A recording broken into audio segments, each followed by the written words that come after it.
So the adapter is right there. It's called the SD2IEC. It's got an SD card in there with some games loaded up. And we're going to load it up. Move this out of the way and we'll do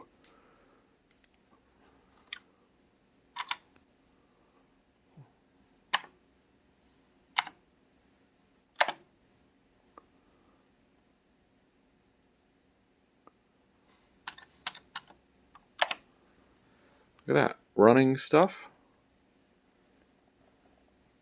Alright, now we're going to try Ghouls and Ghosts.